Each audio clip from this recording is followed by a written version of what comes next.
Este mensaje del Dr. John MacArthur ha sido adaptado y predicado para nuestra audiencia de habla hispana por el pastor Henry Tolopilo. Henry Tolopilo es pastor maestro del Ministerio Hispano de Grace Community Church. Lucas capítulo 6, donde estamos estudiando acerca de los apóstoles del Señor. Continuamos entonces en nuestro estudio sobre los 12 apóstoles. Como hemos estado viendo, hombres comunes y corrientes, pero llamados por el Señor a una tarea extraordinaria.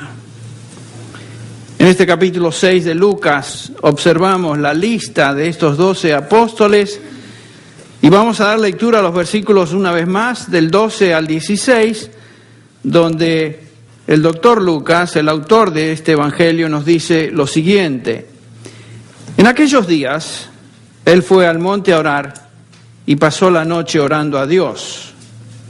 Y cuando era de día, llamó a sus discípulos y escogió a 12 de ellos, a los cuales también llamó apóstoles: a Simón, a quien también llamó Pedro, a Andrés, su hermano, Jacobo y Juan, Felipe y Bartolomé, Mateo, Tomás, Jacobo, hijo de Alfeo, Simón llamado Celote, Judas, hermano de Jacobo, y Judas Iscariote, que llegó a ser el traidor.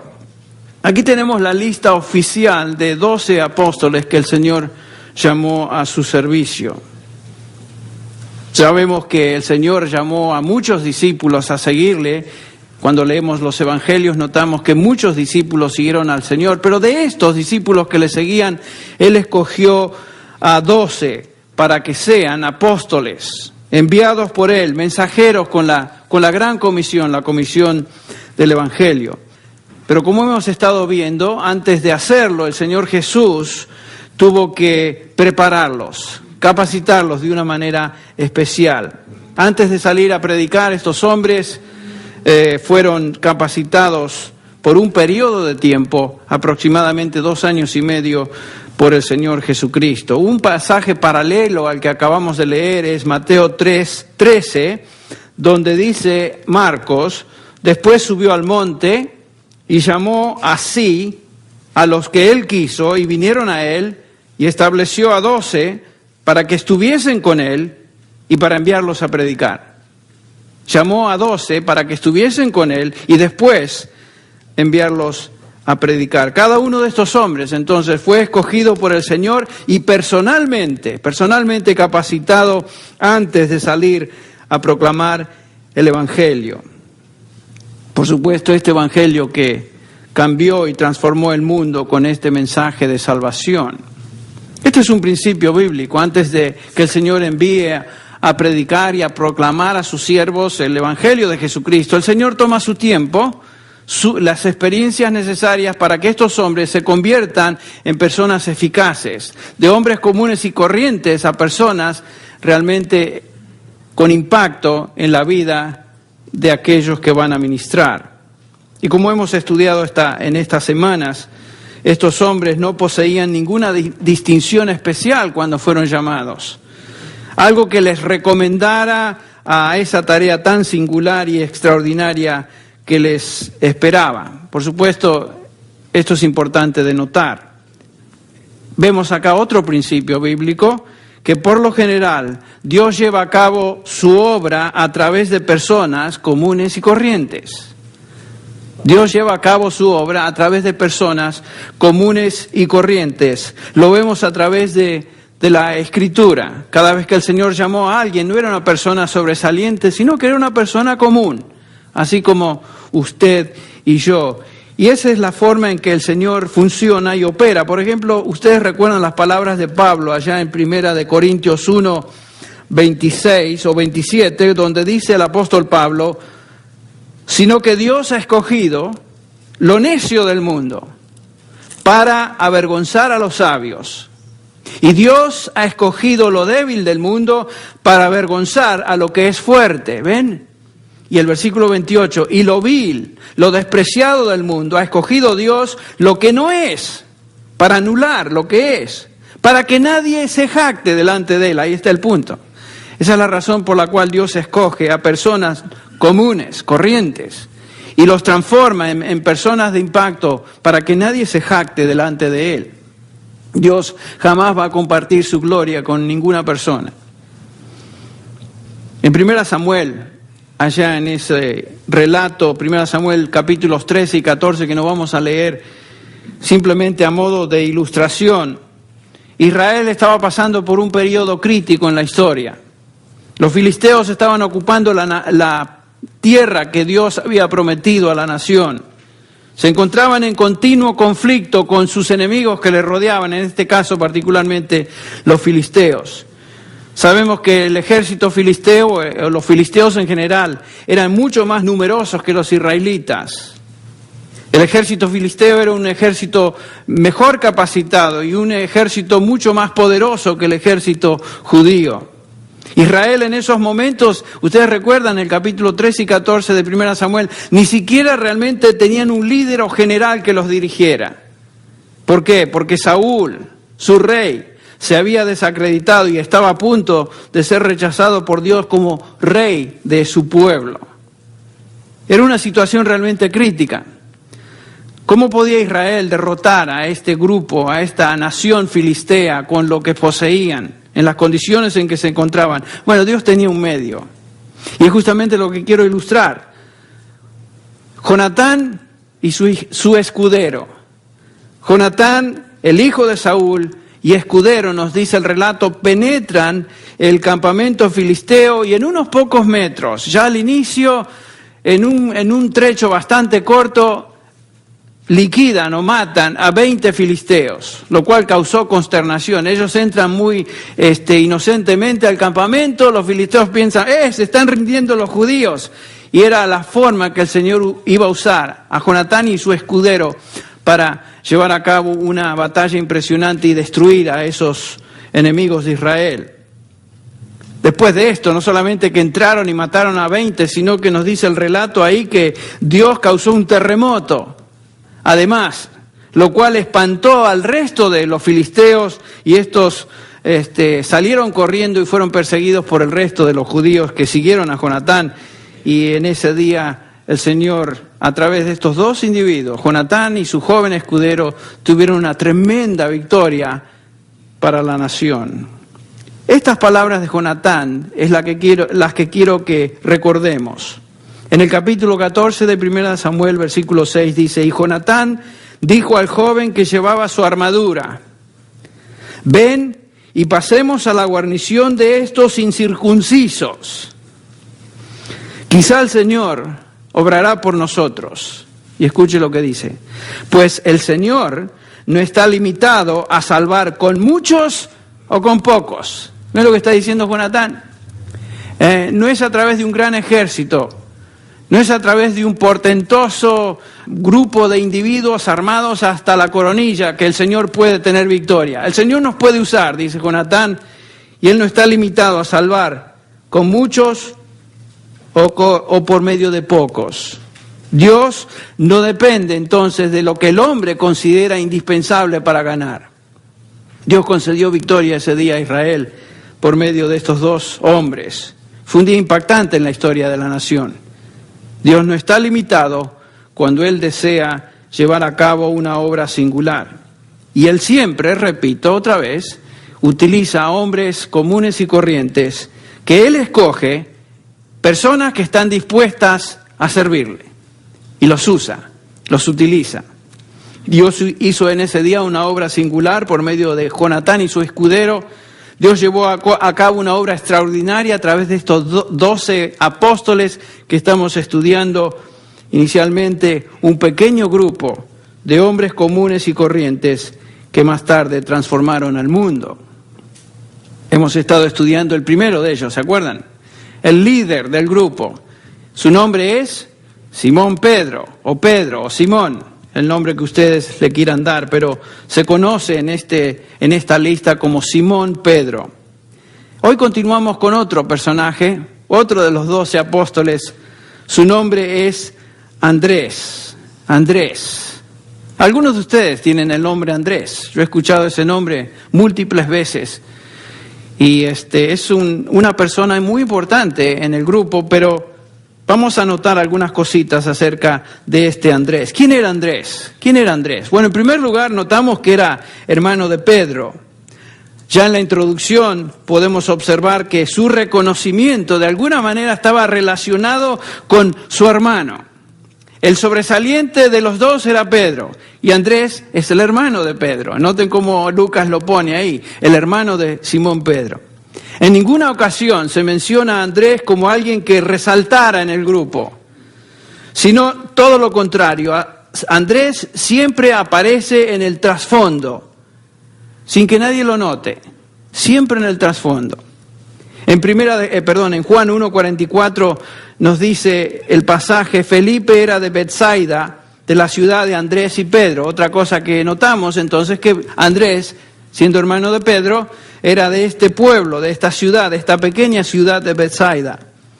Sabemos que él y su hermano también más tarde se mudaron a Capernaum, recuerden cuando estudiamos eso, al norte del mar de Galilea, y allí se dedicaron a establecer un pequeño negocio de la pesca. Ambos eran pescadores. Antes de conocer a Jesús, sabemos también que Andrés era un judío devoto, era una persona religiosa, temerosa de Dios. Y lo sabemos porque había venido a escuchar a Juan el Bautista, su predicación, quien proclamaba, por supuesto, la venida del Mesías. Sin duda, como discípulo de Juan el Bautista, Andrés estaba ansioso de conocer a ese Mesías del cual hablaba Juan el Bautista. Tenemos en los Evangelios realmente 3 veces donde el nombre Andrés se nos presenta y el contexto. El primero de ellos se encuentra en Juan capítulo 1. Y voy a dar lectura al versículo 35 en adelante. Dice: al día siguiente, Juan el Bautista estaba otra vez allí con 2 de sus discípulos. Juan el Bautista con 2 de sus discípulos. Y vamos a notar que uno de ellos era Andrés. Y vio a Jesús que pasaba. Juan el Bautista vio a Jesús y dijo: he aquí, ¿quién? El Cordero de Dios. Y los 2 discípulos, versículo 37, le oyeron hablar y siguieron a Jesús. Siguieron a Jesús. Jesús se volvió y viendo que le seguían le dijo: ¿qué buscáis? Y ellos dijeron: Rabí, que traducido es maestro, ¿dónde te hospedas? Y él les dijo: venid y ved. Entonces fueron y vieron dónde se hospedaba y se quedaron con él aquel día porque era la hora 10:00.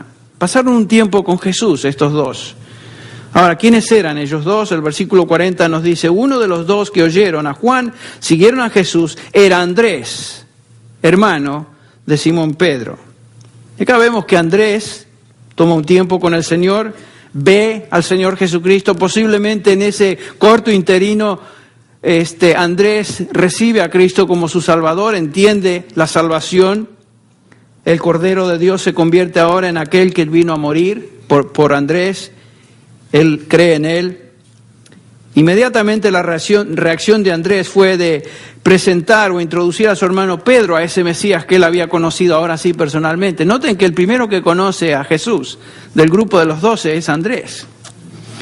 Y nos dice el versículo 41, él encontró primero a su hermano Simón y le dijo: hemos hallado al Mesías. Pedro, a ese Mesías que hemos estado buscando tanto tiempo, lo hemos hallado. Lo acabo de conocer. Es Jesús, el Mesías, que traducido es el Cristo. Entonces lo trajo a Jesús. Trajo a Andrés, a su hermano, a Jesús. Jesús mirándolo le dijo: tú eres Simón, hijo de Juan. Tú serás llamado Cefas, que quiere decir Pedro o piedra.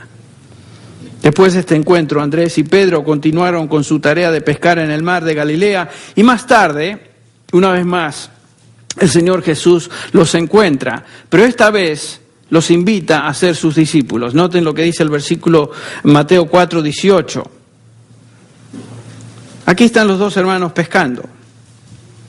Y andando junto al mar, dice el versículo 18, vio a 2 hermanos, Simón llamado Pedro y Andrés su hermano, echando una red al mar, porque eran pescadores, obviamente, y les dijo: seguidme, y yo os haré pescadores de hombres. Entonces ellos, dejando al instante las redes, le siguieron.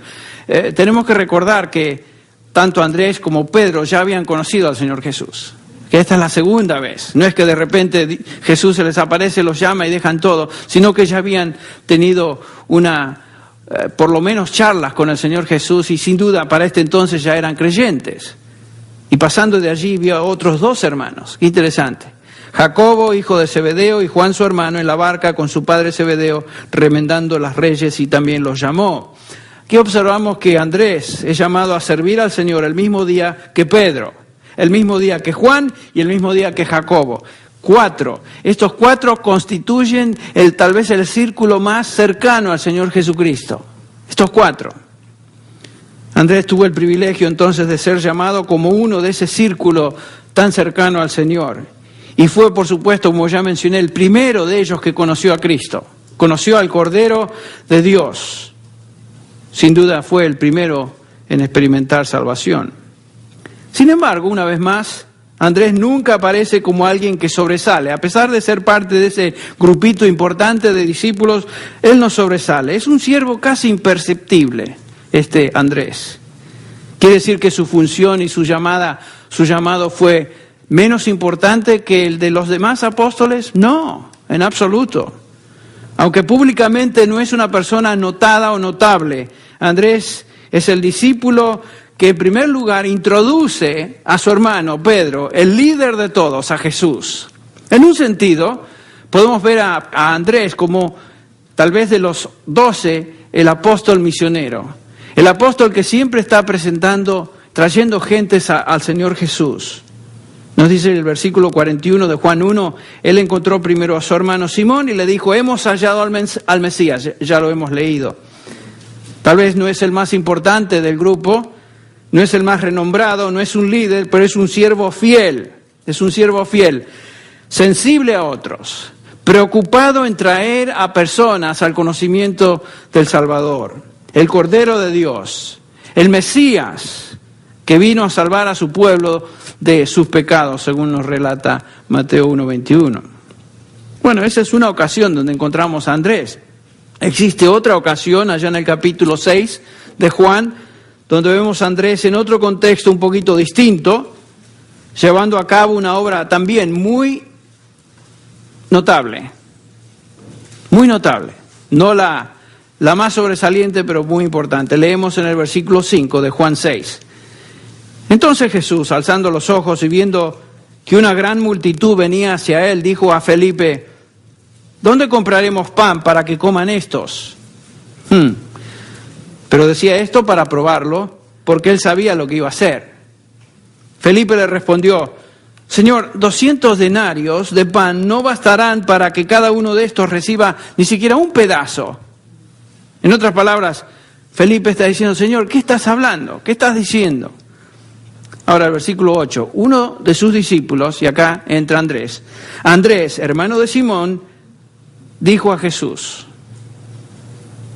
aquí hay un muchacho que tiene 5 panes de cebada y 2 pescados. Pero, Señor, ¿qué es esto para tantos? Qué interesante, una multitud había seguido a Jesús, estaban hambrientos, ¿qué iban a hacer? Y el Señor quiere enseñar una lección a sus discípulos, particularmente a sus discípulos, y hace la pregunta, ¿dónde compraremos pan entonces para darle de comer a tanta gente? Recuerden que es una pregunta retórica, él sabía lo que iba a hacer, no habían mercados en la zona ni cerca donde podían ir a comprar suficiente alimento para alimentar a esta multitud, era algo realmente difícil, y además que 200 denarios, dice Felipe, ni siquiera servirían para que cada uno coma un pedazo. ¿Saben qué son 200 denarios? Un denario era el salario de un jornalero. Un denario era lo que una persona ganaba por trabajar todo el día. 200 días de trabajo no eran suficientes para alimentar a esta multitud. Algo realmente imposible. Y por supuesto Felipe contesta lógicamente, Felipe está razonando lógicamente, pero cuando vemos a Andrés posiblemente tímidamente y sin pretender mucho, pero sí creo demostrando fe en el poder del Señor Jesús, dice, Señor, perdóname, yo sé lo que dice Felipe, entiendo lo que dice mi compañero, pero ¿sabes qué? Aquí hay un muchachito que tiene algo, y acá nos dice que tiene cinco panes de cebada y 2 pescados. Posiblemente Andrés tenía cierta noción de que el Señor podía hacer algo con esto, ¿no es cierto? Si no, no lo hubiera dicho. Se acerca al Señor para que Él hiciera una obra extraordinaria. Y el Señor en ese momento necesitaba a alguien con fe, que viniera a Él y permitiera que Él ahora hiciera esta obra. ¿Quién fue ese alguien? Andrés. ¿Saben qué? Cuando leemos los evangelios tenemos que leerlos pensando, haciéndonos preguntas. ¿Qué está sucediendo acá? ¿Por qué es que esto sucede? ¿Por qué es que el autor presenta a este individuo en este contexto? Son preguntas que nos hacemos. Y acá notamos que Andrés, este hermano de Simón Pedro, es la persona que el Señor Jesús utiliza en un momento crítico para hacer una obra extraordinaria.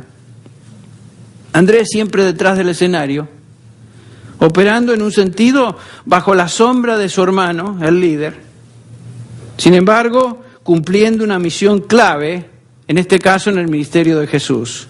En un momento crítico, trajo a este jovencito a Jesús. Noten que posiblemente mientras los apóstoles estaban hablando, Andrés estaba haciendo contactos con la multitud, hablando tal vez, compartiendo, siendo sensible a ellos. Por eso notó a este muchachito. Ese es Andrés. Vamos a otro contexto, donde lo vemos una vez más. En Juan 12 vemos a Andrés, pero en otra situación. Nos encontramos acá en la época de celebración de la Pascua.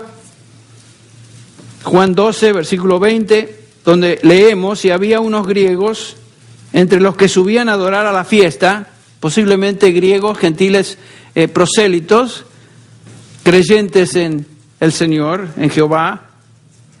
Y estos fueron a Felipe, que era de Betsaida, de Galilea, y le rogaban diciendo, Señor, queremos ver a Jesús. Estos habían escuchado acerca de Jesús. Y dicen, queremos ver a Jesús. Y noten lo que hace Felipe. Felipe fue y se lo dijo a Andrés.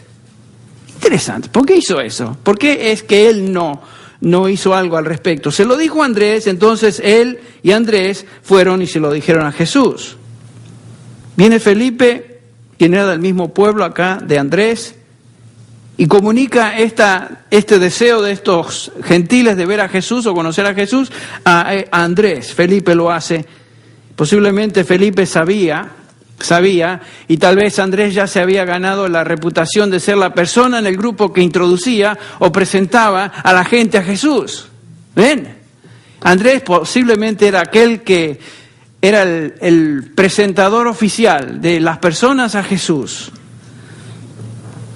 Tenemos que dar por sentado, no lo dice el pasaje, pero que estos gentiles después vinieron a Jesús. Sin duda Andrés los trajo a Jesús. Ahora, ¿qué podemos aprender de Andrés? Entre paréntesis, hermanos, esto es todo lo que encontramos en el Nuevo Testamento acerca de Andrés. No hay más.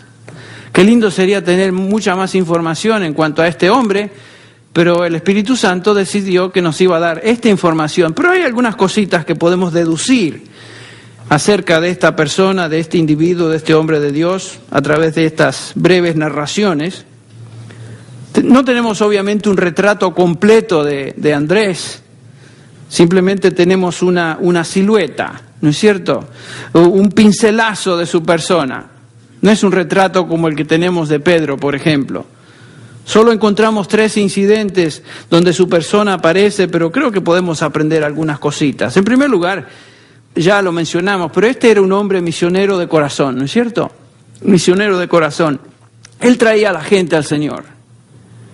No era el más hablador, no era el que predicaba singularmente como lo era Pedro, no era el que se adelantaba, pero era la persona que traía gente al Señor.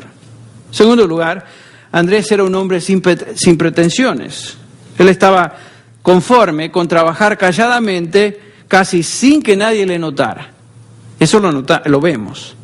Andrés era una persona humilde. No quiso ser ni a tener competencia en el liderazgo con su hermano, por ejemplo, Pedro, sino que se limitó a hacer su porción. Se contentó con presentarle al Mesías, a su hermano Pedro, y operar bajo la sombra de ese hermano suyo y también presentar a otros al Señor. Andrés fue un hombre de fe quieta, fe estable, sin bombos y platillos, sin hacer mucho ruido. Él confió en el Señor y su poder, buscando que otros también le conocieran de esa manera. Y creo que podemos aprender de Andrés que el Señor escoge a muchos en su obra, a muchos en su ministerio, con esas características de Andrés, para llevar a cabo ese tipo de obra que Andrés llevó a cabo, una obra callada. No fue el más sobresaliente, como dijimos, no fue una obra muy, muy reconocida, no fue el jugador titular en el equipo, sino que era el suplente, tal vez sentado allá en la banca, al costado, simplemente apoyando, pero vemos que el Señor escoge y utiliza personas como este Andrés en situaciones claves. Pregunta, ¿eres tú una de estas personas? Puede ser que sí. El Señor tiene ciertos líderes, pero la obra del Señor no se lleva a cabo solamente con Pedros y Juan y gente de renombre o personas sobresalientes. El Señor necesita a Andrés y personas como él en su obra también.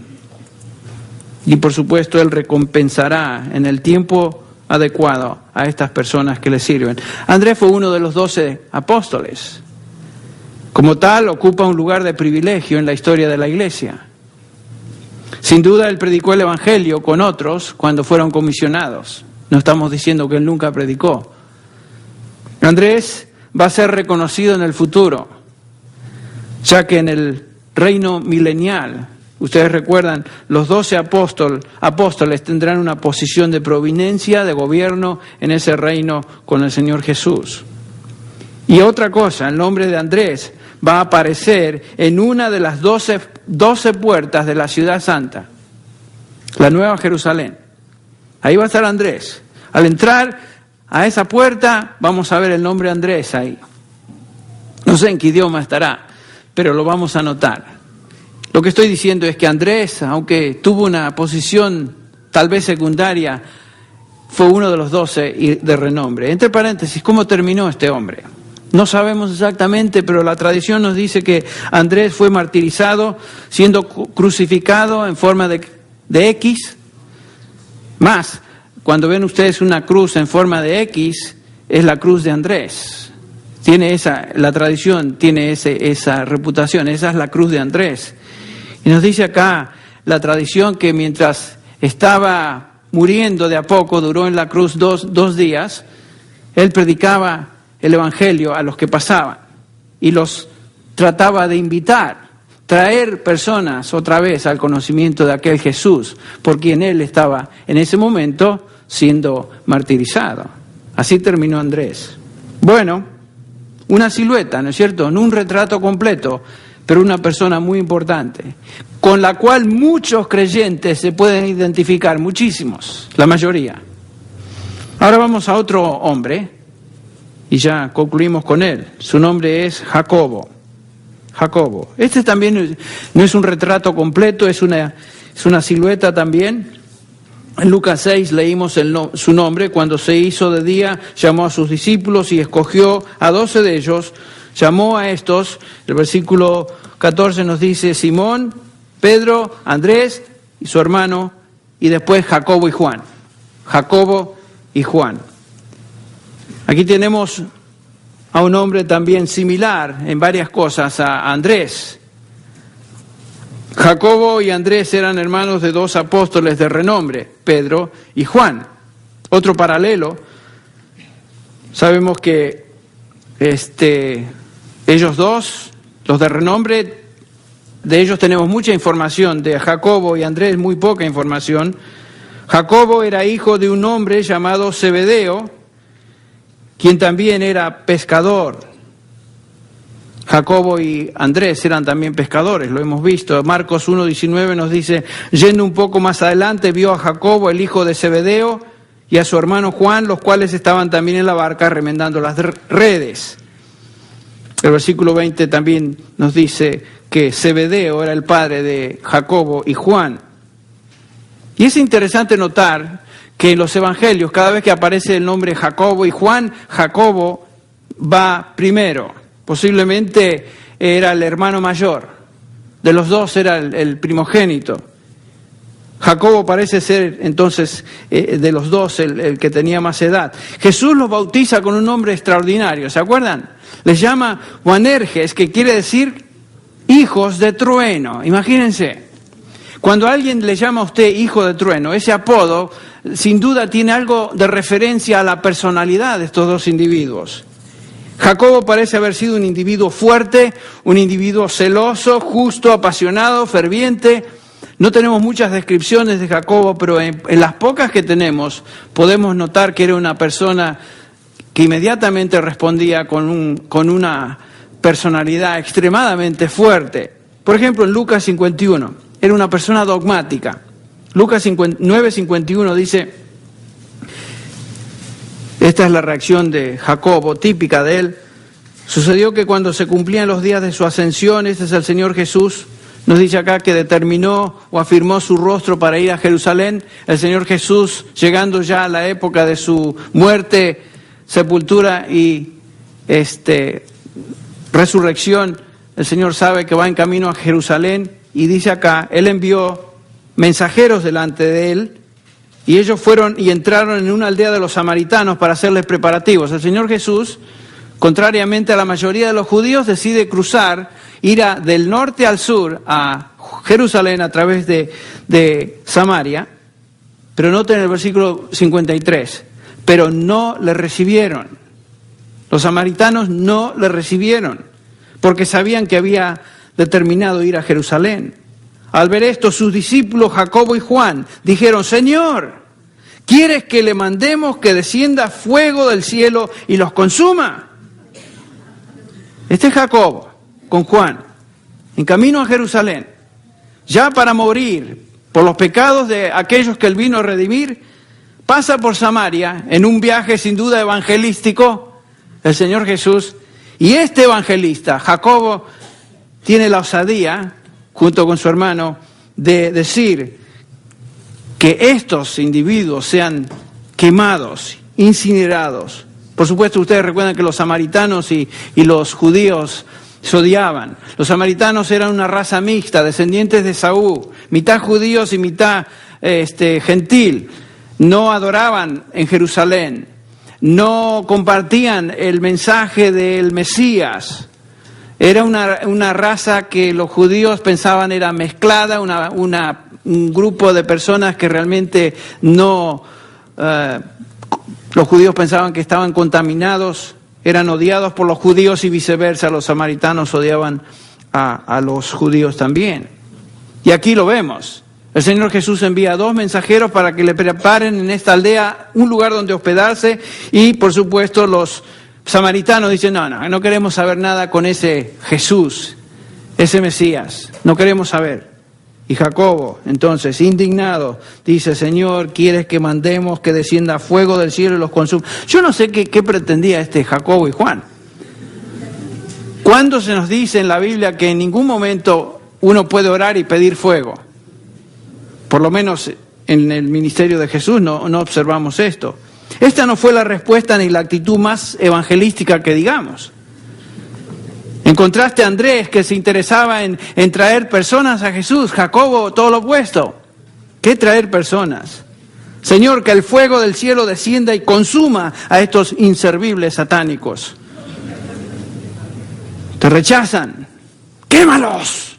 Inmediato, junto con Juan. No por nada Jacobo era hijo de trueno, junto con su hermano, ¿no es cierto? Hijo de trueno. El Señor tenía mucho trabajo que hacer con este individuo, en ese periodo de capacitación del cual hablamos.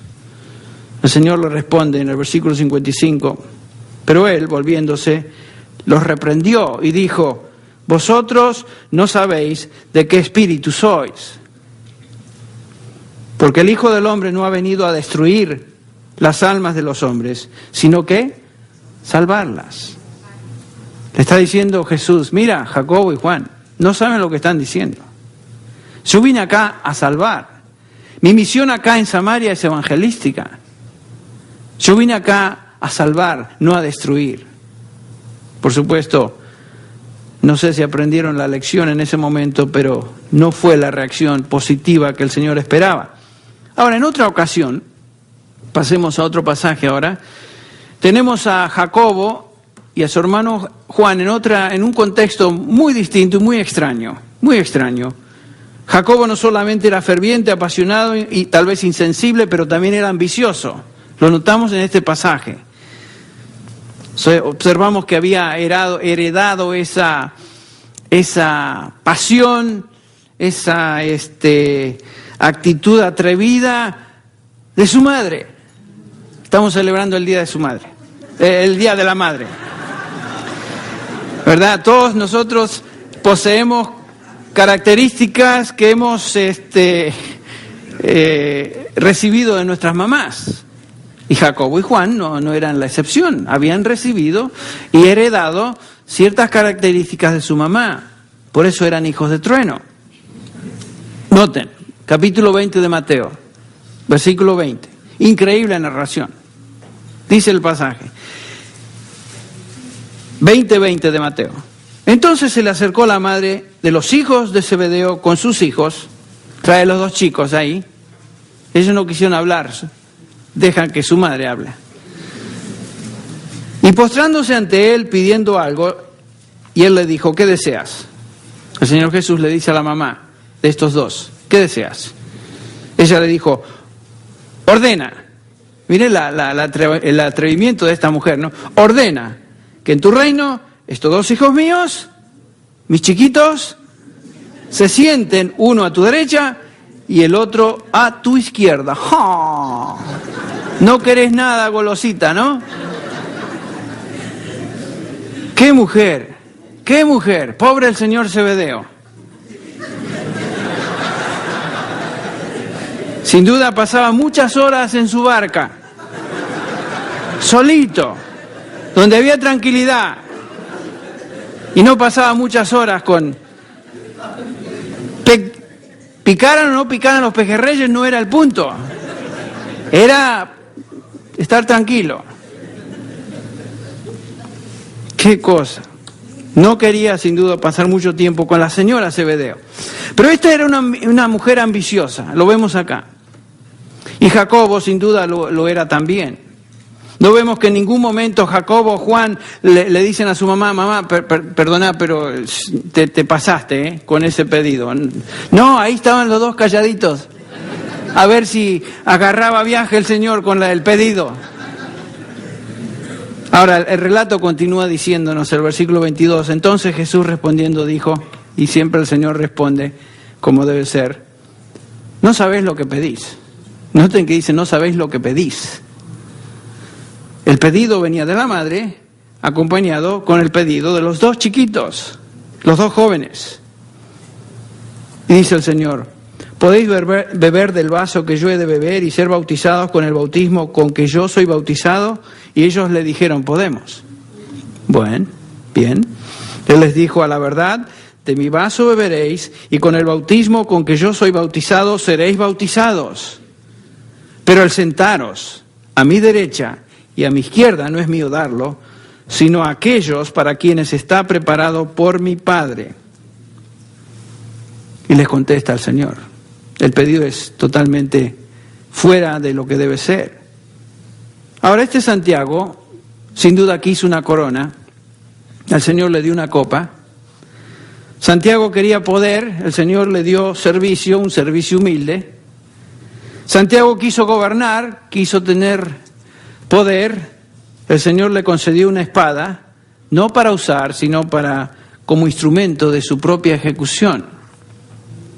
Vemos en Hechos capítulo 12 cómo terminó Jacobo. Nos dice ahí Hechos 12, versículo 1, por aquel tiempo el rey Herodes echó mano a algunos que pertenecían, mejor dicho, a la iglesia para maltratarlos. E hizo matar a espada, ¿a quién? A Jacobo, el hermano de Juan, uno de los primeros mártires aquí. Qué interesante, ¿no? Cuando Herodes quiere anular, quiere detener el avance de la iglesia, mata no a Pedro, mata no a Juan, sino que liquida a Jacobo. Qué interesante. Uno de los hijos de trueno. Para este entonces, sin duda, Jacobo se había transformado en un poderoso líder, un instrumento muy especial, una fuerza muy especial en la propagación del Evangelio. Y Herodes lo sabía, por eso lo liquidó. Este hijo de trueno había sido moldeado y formado por el Señor Jesucristo, ahora sí, en un siervo con verdadero impacto espiritual en esa extensión del Evangelio, la extensión del reino. Tenemos que deducir que Jacobo había cambiado con el transcurrir del tiempo y las experiencias, tenemos que deducirlo. Con el correr del tiempo y las experiencias, Santiago había aprendido a controlar su impulsividad, su temperamento, su lengua, reencauzado su celo, sin duda había eliminado su actitud ambiciosa de querer ser y poseer. Y otra vez, observamos que el Señor toma a individuos simples, individuos ásperos, con deficiencias, con debilidades, sin atributos personales que los recomienden para su servicio y los transforma. Pero qué interesante que el Señor siempre los toma como son. No eran lo que llegaron a ser un día, pero el Señor nos toma como somos, ¿ven? El que comenzó la buena obra en nosotros la perfecciona. Justamente lo que vemos en la vida de estos hombres. ¿No te anima esto? Si eres creyente, si perteneces al Señor Jesús, ¿no te anima esto? Que el Señor no nos deja a medias, sino que comienza una obra y continúa llevándola a cabo para que un día seamos más eficaces para su gloria. Si eres de Él, si eres parte de la iglesia, el Señor te ha salvado, Él quiere usarte. Él quiere usarte y te está, entre tanto, transformando. No se está transformando. Tal vez tú te veas débil, incapaz, inservible. Te hagas la pregunta a veces, ¿qué puede hacer el Señor conmigo? Si yo no tengo una plataforma impresionante, ¿qué puede hacer el Señor conmigo? Bueno, piensa en Andrés, piensa en Jacobo. Sin duda, no eran las personas más sobresalientes del mundo, pero el Señor las usó. No te desanimes. El Señor no ha acabado tu obra en ti, ni a través de ti. Ese es el punto. El que comenzó la buena obra en nosotros, la perfeccionará hasta aquel día. Entre tanto, estamos en ese proceso de ser cotidianamente transformados por Él. Esto nos debe animar mucho.